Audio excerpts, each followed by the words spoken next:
The moment your child collapses on stage is forever burned into your memory, like a photograph negative that won't fade no matter how many times you blink.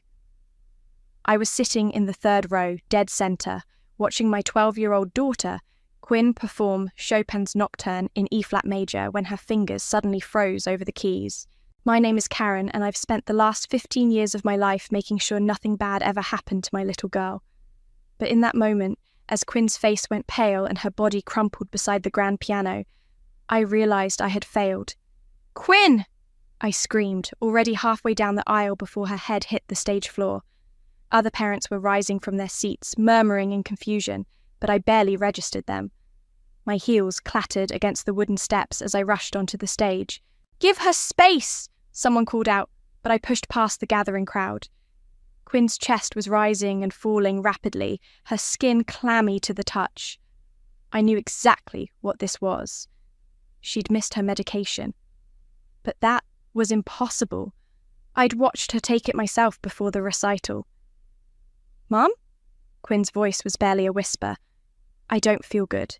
"It's okay, baby. I'm here." I reached for her purse, fumbling for the pill case.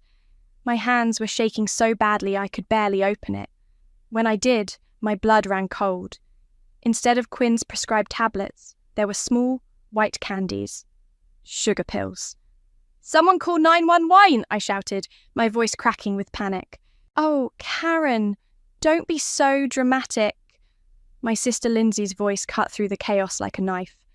She stood in the stage wing, arms crossed, wearing that same smirk she'd had since we were kids. "She's probably just nervous." I whirled around. "These aren't her pills. Someone replaced them with candy." "Really?" Lindsay's eyebrows rose in mock surprise. "Well, maybe a little humility would do her good. She's been getting awfully full of herself lately, don't you think?" The world stopped spinning. "What did you say?" "Karen!" My mother Sylvia appeared beside Lindsay, already shaking her head. "Stop causing a scene. Quinn is fine. She's just seeking attention, just like you always did." Quinn's breathing was getting worse. I could see the fear in her eyes as she clutched my hand. "My daughter needs emergency medical attention," I said through gritted teeth, pulling out my phone. "Someone tampered with her medication." "Don't you dare call 911, Sylvia hissed. "Think of how it will look. Think of your sister's wedding next month. We don't need this kind of drama right now."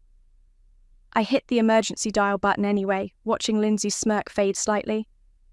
"Yes, hello?" My daughter's collapsed at the Riverside Community Centre. She has a medical condition and someone's tampered with her medication. "Karen!" Sylvia grabbed for my phone, but I stepped away. The paramedics arrived within minutes, though it felt like hours. As they loaded Quinn onto a stretcher, I heard Lindsay whisper to our mother, "She's always been jealous of the attention I get. This is probably just another one of her stunts." I watched them wheel my baby girl toward the ambulance, her small hand still reaching for mine. The stage lights felt too bright, the whispers of the lingering audience too loud. My sister's words echoed in my head. A little humility would do her good. That's when something inside me changed. Maybe it was the way Quinn's fingers had trembled as she grasped my hand, or maybe it was 38 years of swallowing my sister's cruelty while our mother looked the other way. But in that moment, watching the ambulance doors close on my daughter's pale face, I made a decision. "Karen," Sylvia called out as I headed for my car. "Where are you going?" "We need to discuss how to handle this situation." I turned to face them both. My mother in her expensive dress, my sister with her perfectly styled hair, and that damn smirk still playing at the corners of her mouth. "I'm going to the hospital with my daughter," I said calmly, "and then I'm going to make sure you both learn what real humility feels like." "Is that a threat?" Lindsay laughed, but there was uncertainty in her eyes now. I didn't answer. I didn't need to. Instead, I got in my car and followed the ambulance, my hand steady on the steering wheel for the first time since Quinn collapsed. They thought they knew me. The quiet sister, the obedient daughter, the one who always backed down. but they had never seen me as a mother protecting her child.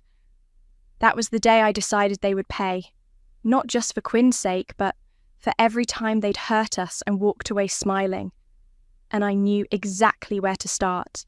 The steady beep of Quinn's heart monitor was the only sound in the hospital room as I watched her sleep. She looked so small in that white bed, her dark hair spread across the pillow like spilled ink. The doctor said she'd be okay, but those hours of uncertainty had aged me a decade. My phone buzzed again, the 15th text from my mother in 2 hours. I finally checked it. Coming home soon? Need help arranging flowers for Lindsay's bridal shower tomorrow. I switched the phone off and dropped it in my purse. That's when I noticed Quinn stirring. Mum. Her voice was scratchy. I'm here, baby. I moved closer, brushing hair from her forehead. How are you feeling? Better. She paused, picking at her blanket. Aunt Lindsay did it, didn't she? She switched my pills. My chest tightened. What makes you say that? I heard her talking to Grandma last week. She said I was showing off with the Chopin piece, that I needed to learn my place. Quinn's eyes met mine. Why does she hate me so much? Before I could answer, my best friend Lara appeared in the doorway, carrying a teddy bear and what looked like legal documents. Hey, sweetie, she said to Quinn, setting the bear beside her. Mind if I borrow your mum for a minute? In the hallway, Lara's smile disappeared. I brought what you asked for, your father's will and trust documents. Thanks. I took the folder, remembering that day 6 months ago when Dad's will was read. Lindsay had been so sure she'd get control of the family trust. The look on her face when it went to me instead. I'd never seen her so angry. Karen, Lara's voice was gentle. What are you planning? I'm going to make sure my sister's perfect wedding never happens. That's a lot of money to mess with. Are you sure? She tried to hurt my daughter Lara on purpose. My voice cracked, and Mum's already trying to sweep it under the rug like she always does. As if on cue, my mother's voice rang out from the elevator bank. Karen, there you are. Sylvia strode toward us in her designer suit, perfectly coiffed as always. Why aren't you answering your phone? The florist needs decisions for tomorrow's shower, and Lindsay is beside herself with worry. Worry? I laughed. About what? That she'll face consequences for once? Don't be ridiculous. Sylvia waved her hand dismissively. Quinn is fine. You're being dramatic as usual. Now, about the flowers. My daughter is in the hospital because Lindsay tampered with her medication. You can't prove that. Sylvia's eyes narrowed. And I won't have you spreading such vicious lies about your sister.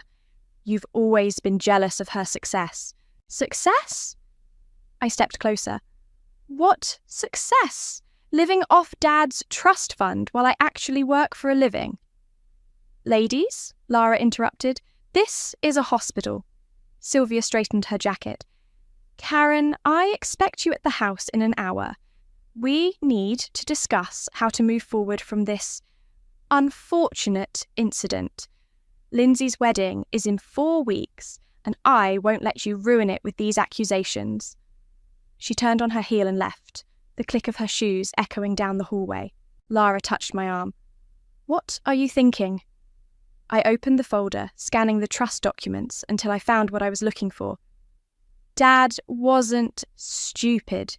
He put in a moral turpitude clause. If either of us commits acts of serious misconduct, access to the trust can be denied. And you have proof of what Lindsay did? I pulled out my phone, opening the security app. The recital hall has cameras everywhere, including backstage where Lindsay admitted what she did. I pressed play, and her voice filled the air. Maybe a little humility would do her good. Lara's eyes widened. That's pretty damning. I'm meeting with the trust lawyers tomorrow. I closed the folder. Lindsay's wedding venue, catering, flowers, it's all being paid through the trust. One signature from me, and it all stops. Your mother will lose her mind. Good. I looked through the window at Quinn, who was already dozing again. Maybe it's time they both learned what real consequences feel like. What about family peace? Peace. I turned to Lara. There's never been peace. There's just been me staying quiet while they hurt anyone they want. But not anymore. I clutched the folder tighter. Not my daughter. Never my daughter. Lara nodded slowly. Need help with the paperwork? Actually, I managed a small smile. I need help with something bigger. How much do you know about wedding planning? Enough to know how to unplan one. We shared a look, and for the first time since Quinn collapsed, I felt steady. Lindsay wanted to teach my daughter about humility? Fine. But first, she'd learn about karma. The trust lawyer's office was exactly what you'd expect, all mahogany and leather, with a view of downtown that probably cost more than my house. I spread the documents across Mr. Patterson's desk, while Lara took notes on her tablet. So, let me get this straight, Patterson said, adjusting his glasses. Your sister has already committed to over $150,000 in wedding expenses through the trust. I nodded, pulling up the transaction history on my phone. Venue, deposit, catering, flowers, designer dress, all of it scheduled to clear next week. And you have video evidence of her deliberately endangering your daughter. Plus medical records and witness statements. I slid the USB drive across his desk. Everything's there. Patterson plugged in the drive and watched the footage, his expression growing darker. When Lindsay's voice came through, maybe a little humility would do her good. He actually winced. Well, he said, removing his glasses, the moral turpitude clause is quite clear. Your father was very specific about protecting the trust from any beneficiary who demonstrated malicious intent or criminal behaviour. So, I can stop the payments. You can do more than that. He tapped the original trust document. You can freeze her access entirely, permanently. My phone buzzed. Another text from Lindsay. Where are you? Vendor needs final payment today. I ignored it. How quickly can we make this happen? I can file the paperwork within the hour. Patterson began typing. But you should know, this will cause quite a stir. Family trusts are meant to protect family, I finished. That's exactly what I'm doing. Back in the parking lot, Lara grabbed my arm. Your phone's blowing up. Sure enough, there were 20 new messages. Most from Lindsay, growing increasingly panicked. Karen, payment didn't go through. Venue manager threatening to cancel. Answer your phone. Then one from my mother. Whatever you're doing, stop it immediately. You're embarrassing the family. It's starting, Lara said quietly. Good. I started my car. Want to grab coffee? I have a feeling we'll need it. At the cafe across street, we hadn't even gotten our drinks when my phone rang. Lindsay's fiancé, Caden. Karen, what's going on? The wedding planner says all the payments are bouncing. Really? I kept my voice neutral. How strange. Lindsay's hysterical. Says you're doing this on purpose. Has she told you about Quinn's recital? About what happened to my daughter? A pause. She said Quinn had a panic attack or something. Ask her about the sugar pills, Caden. Ask her why my 12-year-old ended up in the hospital. Another pause, longer this time. What sugar pills? Check your email in about 5 minutes. You might want to sit down first. I hung up and nodded to Lara, who pressed send on her tablet. The security footage, medical reports, and trust documents were on their way to Caden's inbox. Think he'll actually watch it? Lara asked. He will when the venue cancels tomorrow. My phone buzzed again. My mother. This time I answered. What do you think you're doing? Sylvia's voice was sharp enough to cut glass. Protecting my daughter. By ruining your sister's wedding? This is childish, Karen. I raised you better than this. Did you? I stirred my coffee. Because I remember you raising Lindsay to think she could do whatever she wanted without consequences. How's that working out?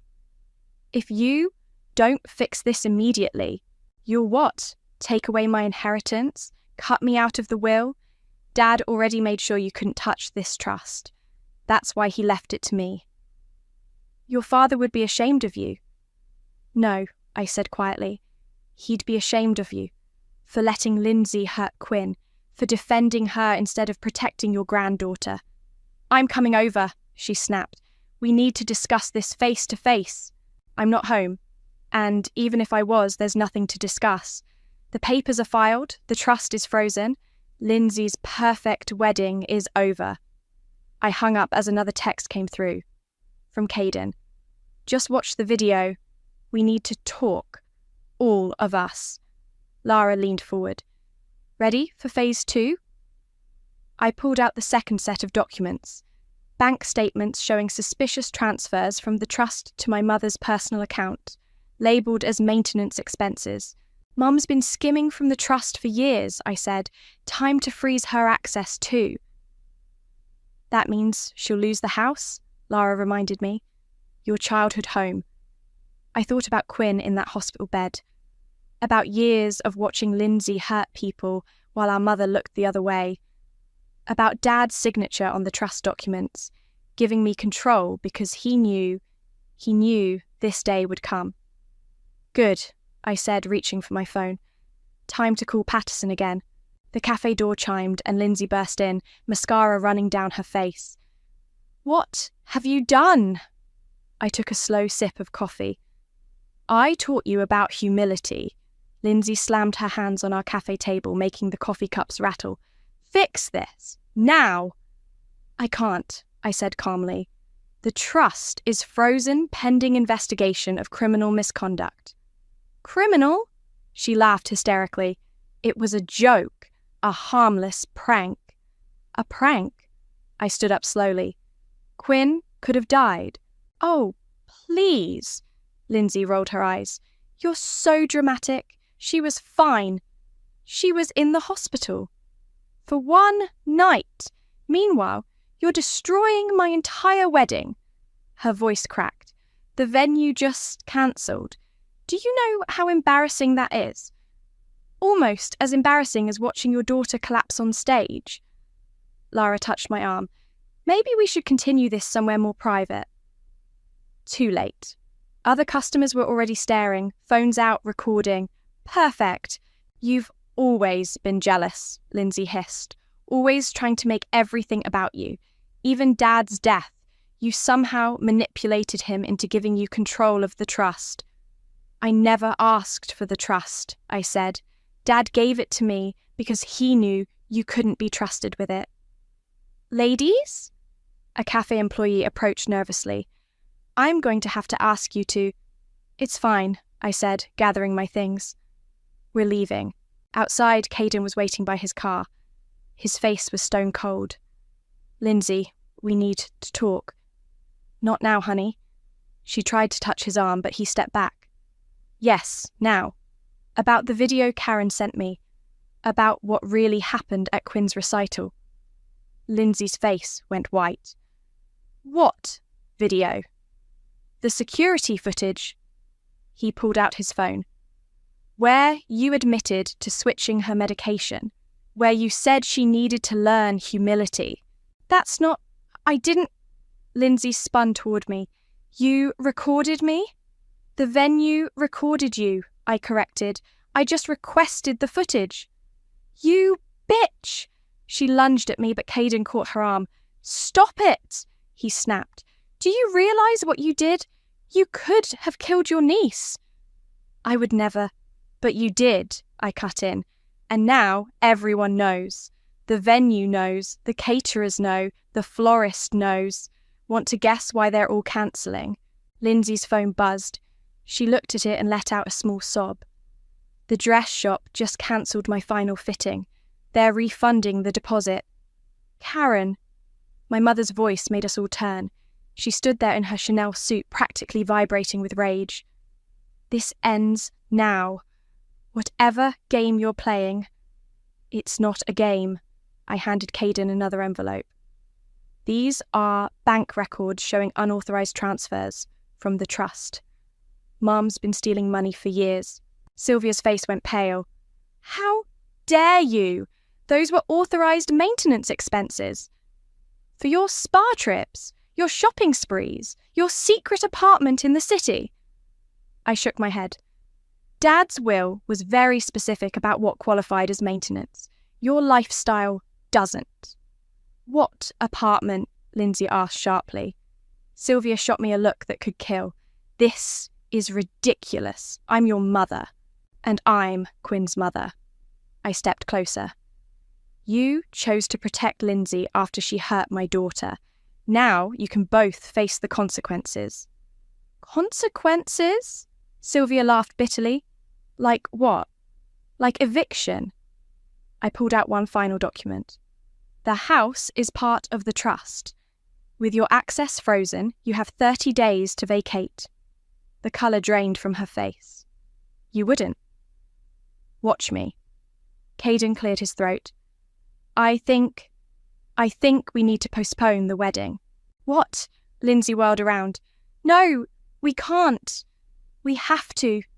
He wouldn't meet her eyes. I can't marry someone who would deliberately hurt a child. I didn't. Lindsay started crying. Karen, please. You have to fix this. I'll apologise to Quinn. I'll do anything. It's too late. I checked my watch. The trust board meets in an hour to review the evidence. After that, neither of you will ever see a penny from Dad's money again. You'll regret this, Sylvia said quietly. Family is forever, Karen. No, I replied, getting into my car. Family is a choice, and you both made yours when you chose to hurt Quinn. As I drove away, I watched in my rearview mirror.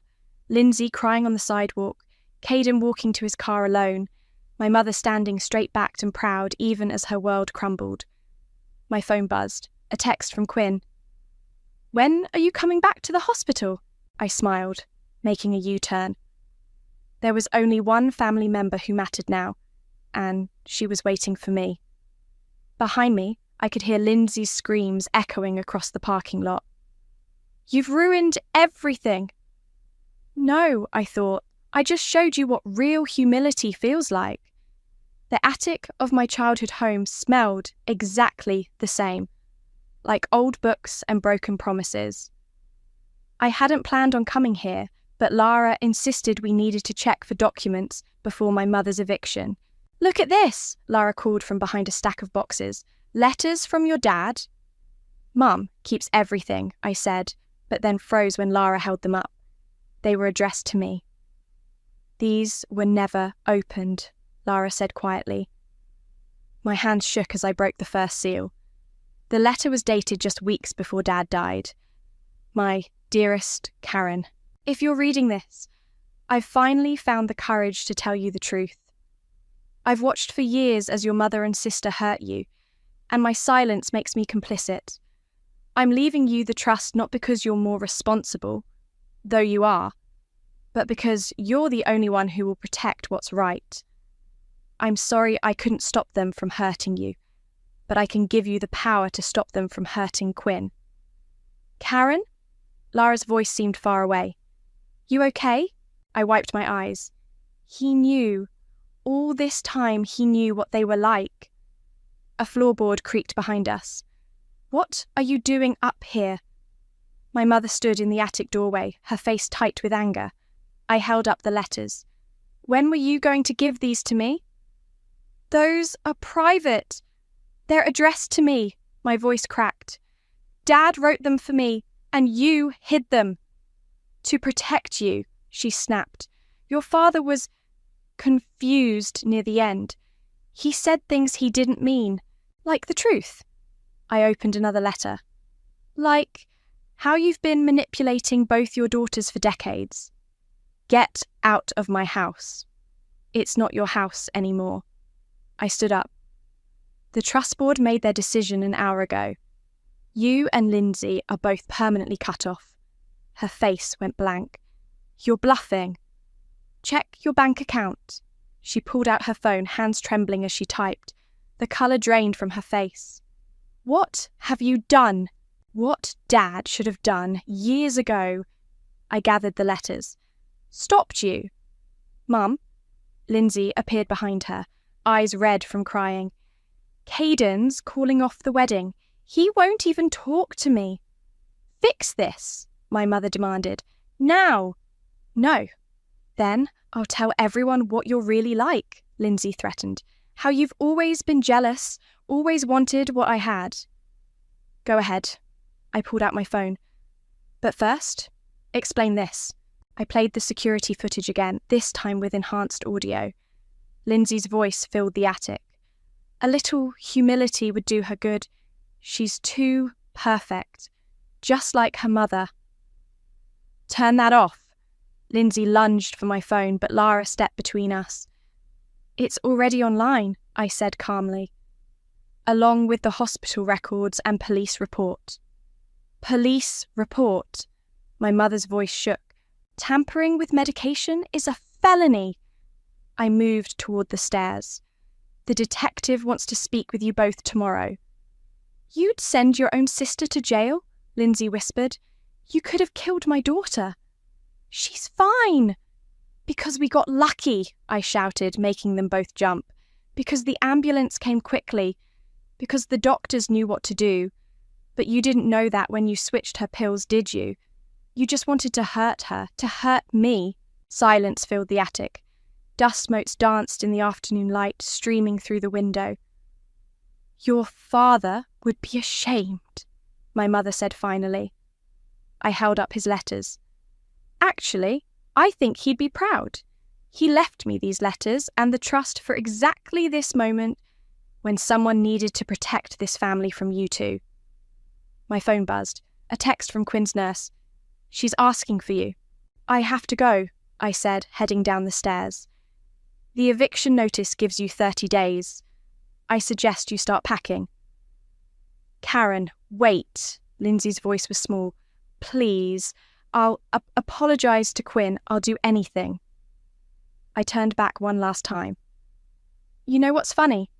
All those years, you thought Quinn needed a lesson in humility, but it was you who needed to learn what it feels like to lose everything. Outside, Lara let out a long breath. That was intense. It's not over, I said, getting into my car. They'll try something else. They always do. What makes you so sure? I held up Dad's letters. Because he warned me they would, and this time, I'll be ready.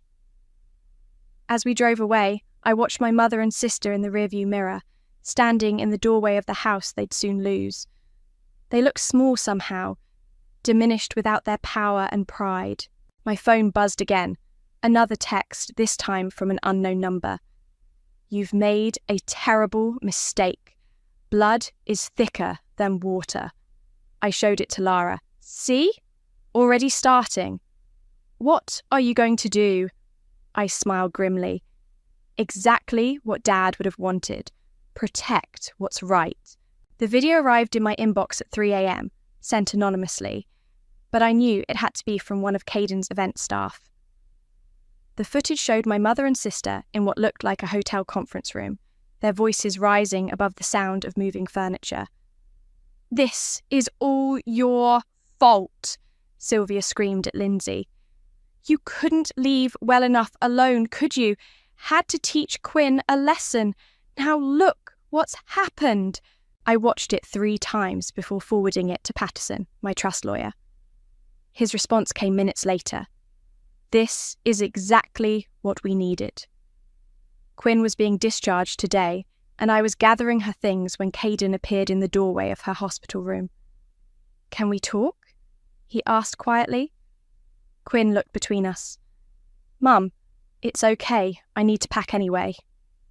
In the hallway, Caden ran a hand through his dishevelled hair. I called off the wedding permanently. I heard. Lindsay, she's not who I thought she was.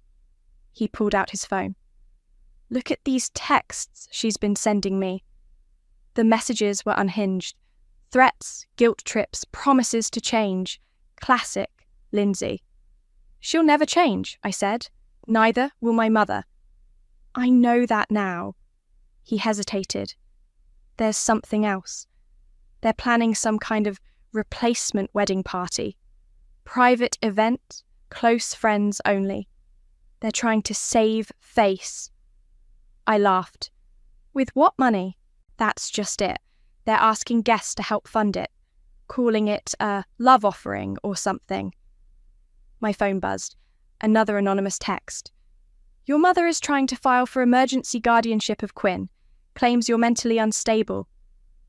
Wow, I showed Caden the message. They really don't give up. Karen! Lindsay's voice echoed down the hospital corridor. She was walking toward us wearing oversized sunglasses and carrying what looked like a gift bag. You need to leave, Caden said firmly. I'm here to apologize to my niece. She tried to push past us into Quinn's room. I blocked the doorway. No, you can't keep me from her forever. Lindsay's voice cracked. I made a mistake. I want to make it right. A mistake? I stepped closer. You deliberately tampered with life-saving medication. That's not a mistake. That's a crime. The police already question me. They can't prove anything. No, I pulled out my phone. What about this new video? The one where you and Mom are screaming about how you had to teach Quinn a lesson. Her face went white. What video? The one that's being added to the police report right now. You're lying. Mom? Quinn called from inside the room. Can we go home now? Lindsay tried one last time to look past me. Quinn, honey, I brought you a present. Stay away from my daughter. My voice was ice. Or the next call I make won't be to the trust lawyers. It'll be to the district attorney. She backed away slowly, then turned and ran toward the elevator. Caden watched her go with a mixture of pity and disgust. I can't believe I almost married her, he said quietly. Back in Quinn's room, she was sitting on the edge of her bed, fully dressed and ready to go. Was that Aunt Lindsay? Yes, but she's gone now. Good. Quinn picked up her backpack. I don't want to see her anyway. My phone buzzed again, this time from Patterson. Emergency hearing tomorrow regarding your mother's guardianship petition. Don't worry, we have everything we need to shut it down. What's wrong? Quinn asked, seeing my expression. Nothing, baby. I helped her with her jacket. Just more drama from Grandma and Aunt Lindsay.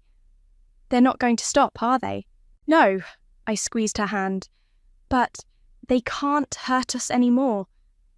As if on cue, my mother's voice carried from the nurse's station. I'm her grandmother. I have a right to see her. Time to go, I said, guiding Quinn toward the back exit. In the parking lot, Lara was waiting with her car running. Need a getaway driver? Quinn managed a small laugh as we climbed in. Through the rear window, I could see my mother bursting out of the hospital entrance, looking around wildly. Where are we going? Quinn asked. Home, I said. And then, tomorrow, we're going to make sure they never try something like this again. How? I thought about the video, the police report, Dad's letters, and the trust documents. By showing everyone exactly who they really are. Lara pulled onto the highway just as my mother spotted our car. The last thing I saw in the mirror was her standing in the middle of the parking lot, screaming something we couldn't hear. Mom! Quinn's voice was small. Are we going to be okay? I reached back and took her hand. We already are, baby. We already are. My phone buzzed one final time. A message from Patterson. Everything's ready for tomorrow. They won't know what hit them. Good, I thought, because this time the lesson in humility would be permanent. The replacement wedding party was in full swing when I walked into the country club's ballroom. Lindsay had managed to gather about 50 people, mostly her friends who didn't know the full story yet. My mother stood near the champagne fountain, pretending everything was fine. I wasn't invited, of course, but I didn't need an invitation anymore. Oh, God, Lindsay whispered when she spotted me. Security! Security! They won't help you, I said calmly, setting my briefcase on the nearest table. I'm still a member here. Dad made sure of that. Get out! My mother hurried over, her face flushed. Haven't you done enough damage?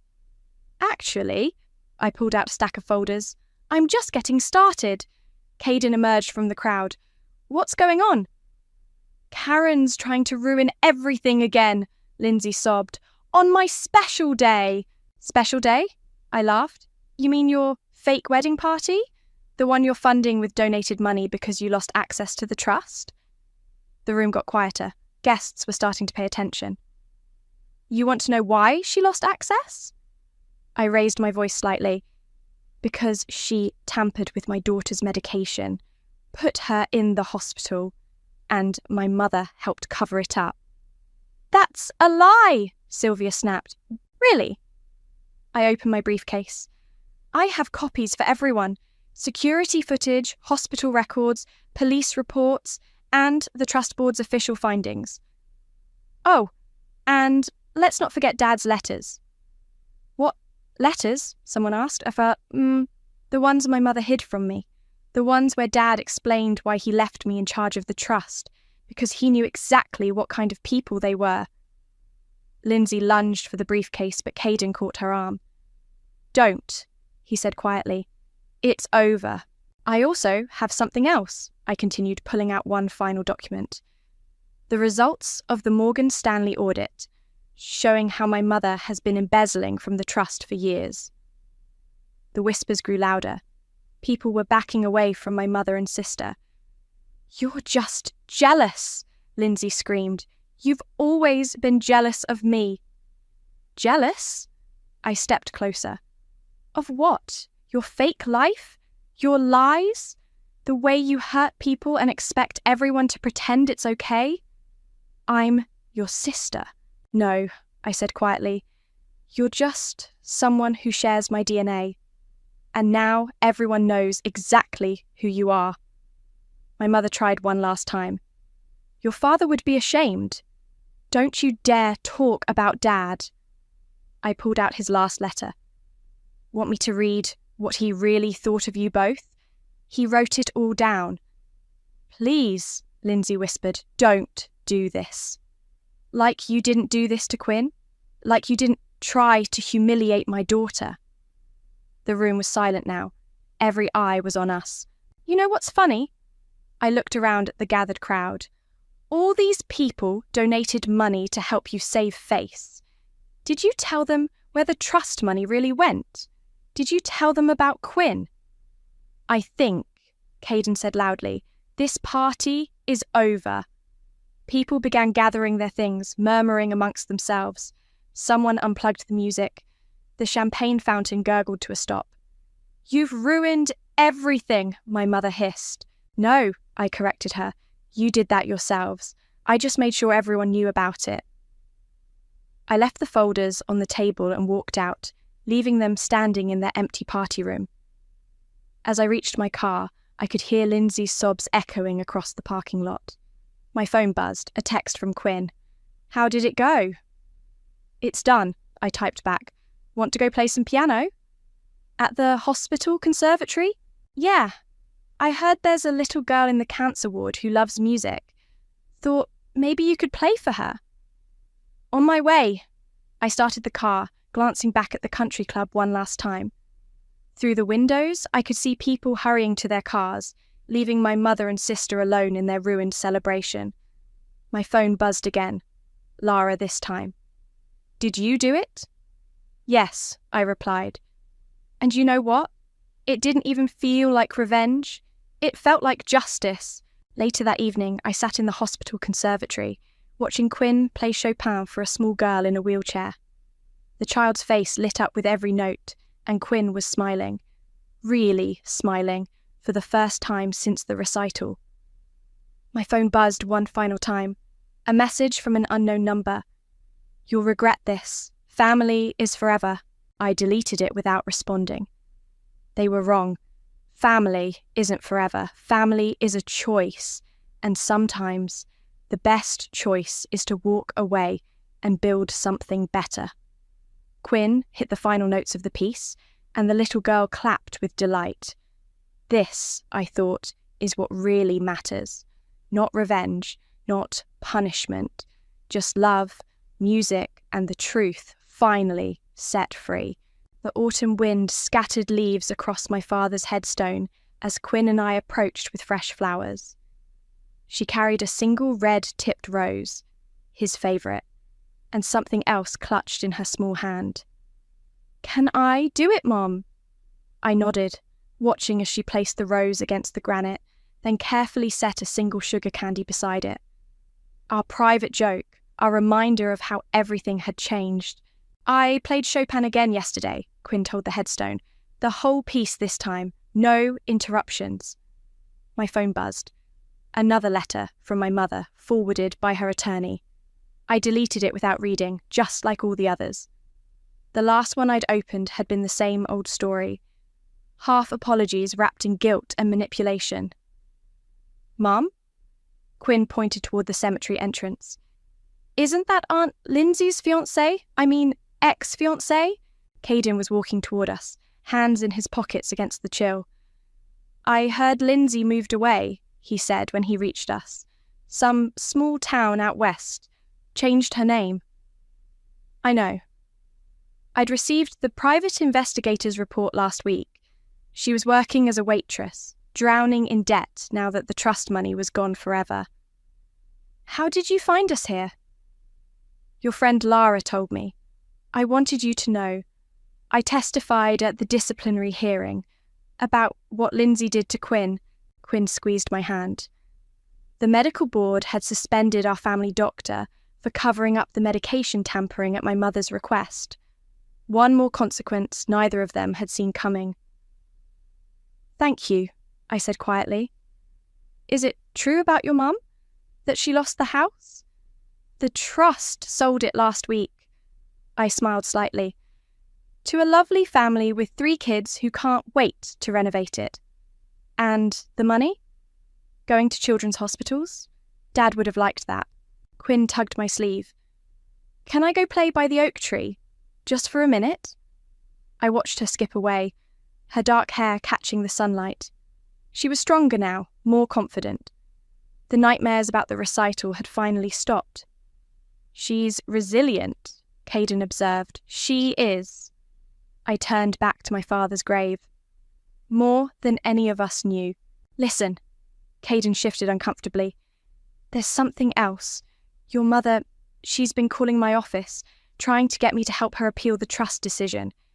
Says she's living in some tiny apartment now." "Good. You really don't feel bad? About any of it?" I thought about Quinn collapsed on that stage, about years of watching Lindsay hurt people while our mother enabled her, about Dad's letters hidden away while I blamed myself for everything. "No," I said finally. "I don't feel bad. They chose cruelty over kindness, pride over love, every single time." "Mom!" Quinn called from the oak tree. "Look what I found." She came running back with something in her hands, a perfect red maple leaf, the same colour as the tip of the rose on Dad's grave. "Can we press it in your journal, like Grandpa taught us?" My throat tightened. "Of course we can." Caden cleared his throat. "I should go. I wanted you to know you did the right thing. All of it." After he left, Quinn and I stood quietly by Dad's grave. The wind picked up, sending more leaves dancing around us. "Do you miss them?" Quinn asked suddenly.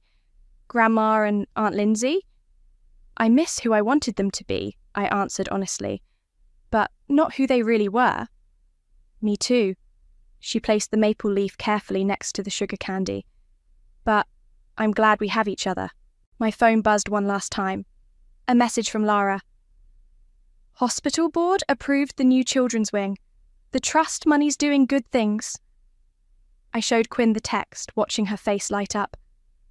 "Want to go play piano for the kids in the cancer ward again?" "Yes," she practically bounced with excitement. "I learned a new piece just for them.